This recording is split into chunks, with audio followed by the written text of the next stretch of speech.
Homefront was a game released in 2011 that kind of polarized people. Game review sites gave it anywhere from a 4 out of 10 to a 9 out of 10, but despite this mix, Homefront: The Revolution, the sequel that really nobody was asking for, will be dropping in May. It will be coming out for all sorts of platforms: PC, PS4, Xbox One, hell, even Linux and Mac users can get this game, which makes it a little weird that the closed beta for Homefront: The Revolution that was this past weekend was exclusively for Xbox One for whatever reason. It wasn't even really a closed beta. I signed up for it the day that the beta started and still immediately got an Xbox code, so that's something. Despite all those little peculiarities, this game isn't half bad, but I wouldn't really describe it as good either.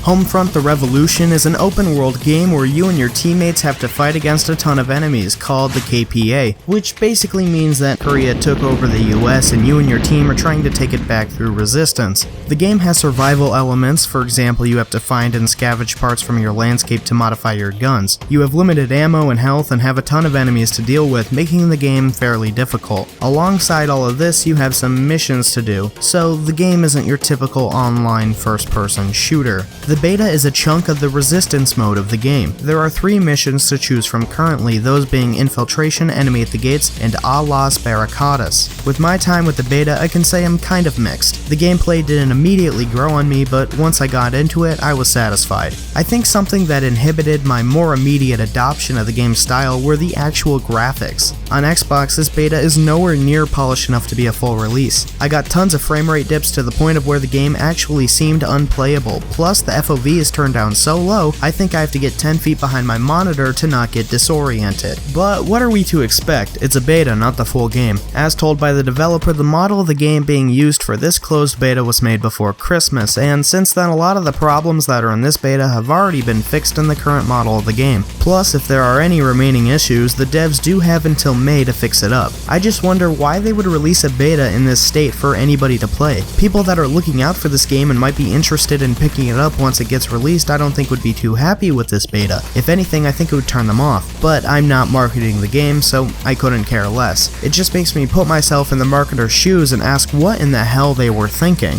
Another issue I seemed to get was I would get an error when I would try to join a game for a little while. That issue has since gone away though. Loading times are pretty freaking long, and on top of that, waiting to get enough players in your match can take literally forever. So, in conclusion, this beta was a mess, but I can't really be upset about it. This is, after all, a beta made 6 months before the game's actual release date, and I'm sure the final release will be much more polished than this. Anyhow, we can hope. The gameplay seems interesting to me once we get past those really long load times, the unplayable frame rates, and the nauseating field of view. If you like this video, give it a thumbs up. If you like videos like these, subscribe to the Undiscovered Pixel channel. You'd love it here. Thanks for watching.